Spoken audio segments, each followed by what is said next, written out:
Israeli नागरिकों पर Hamas के हमले ने बेंजामिन नेतन्याहू को अपने दुश्मनों के खिलाफ युद्ध का लाइसेंस दे दिया है। अमेरिका ने सहयोगी बनकर इस युद्ध को और भी ज्यादा घातक बना दिया है। हालांकि अमेरिका अब गाजा और लेबनान में युद्ध विराम चाहता है, लेकिन नेतन्याहू ने इससे इनकार कर दिया।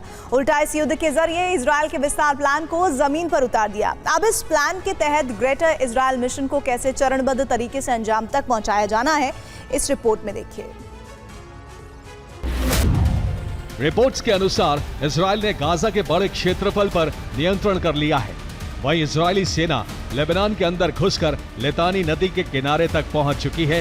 पहले कब्जे वाले क्षेत्रों को बफर जोन बनाया जाए ताकि इजरायल के दुश्मन उसके रिहायशी क्षेत्रों पर रॉकेट न दाग सके, और फिर धीरे धीरे इन बफर जोन्स में इजरायली बस्तियां बसाई जाएंगी, जिससे ये क्षेत्र कानूनी और भौगोलिक रूप से हमेशा के लिए इजरायल का हिस्सा बन जाए। नेतन्याहू के ग्रेटर इजरायल प्लान में Lebanon, Syria, West Bank, Jordan, Gaza, मिस्र का सिनाई प्रायद्वीप शामिल है। और अगर इसमें नेतन्याहू कामयाब हो जाते हैं तो भूमध्य सागर, लाल सागर के एक हिस्से में इजरायल का नियंत्रण हो जाएगा। यानी ग्रेटर इजरायल सीधे सऊदी अरब के साथ सीमा साझा करेगा, जिसके अपने रणनीतिक फायदे हैं। पहला यह कि भूमध्य सागर के पूर्वी क्षेत्र पर इजरायल का एकाधिकार होगा। वहीं ईरान की निगरानी करना भी इजरायल के लिए आसान हो जाएगा। समुद्री खजाना यानी ऊर्जा संसाधनों पर इजरायल नियंत्रण कर पाएगा। व्यापार मार्ग पर इजरायल की पकड़ सबसे ज्यादा मजबूत होगी। इजरायल सैन्य बढ़त के साथ अपनी क्षेत्रीय सुरक्षा को भी पुख्ता कर पाएगा।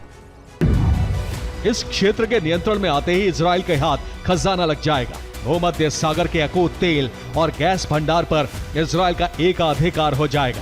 इजरायल तेल और गैस का निर्यातक देश बन जाएगा और पूरे क्षेत्र में कमर्शियल फिशिंग का अधिकार भी मिल जाएगा, जिससे इजरायल के खजाने में अरबों डॉलर का मुनाफा जुड़ेगा।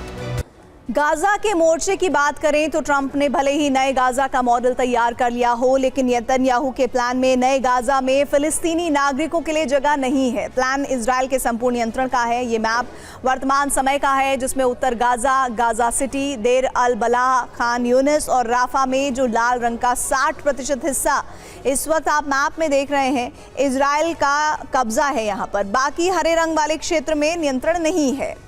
लेकिन अब इस कब्जे को बढ़ाकर नेतन्याहू 70% करना चाहते हैं। इस मैप में जो लाल रंग का हिस्सा दिख रहा है, वहाँ इजरायली सैनिक अभी मौजूद हैं। नियंत्रण के लिए यहाँ अब भी हमले किए जा रहे हैं, और ये लक्ष्य को क्रमवार मतलब कि सिलसिलेवार तरीके से अगर आप देखेंगे तो 100% तक हासिल करने की तैयारी भी है। ठीक ऐसे ही लेबनान को लेकर प्लान ये है कि इजरायल ज़हरानी नदी से लितानी नदी के बीच वाले हिस्से में नियंत्रण के लिए अभियान चला रहा है। इसीलिए मौजूदा सीमा को इजरायली सेना पार कर चुकी है। यही नहीं, तैयारी तायर से नकोदा तक के क्षेत्र को भी कब्जे में लेने की है, ताकि भूमध्य सागर पर संपूर्ण नियंत्रण इजरायल का हो सके।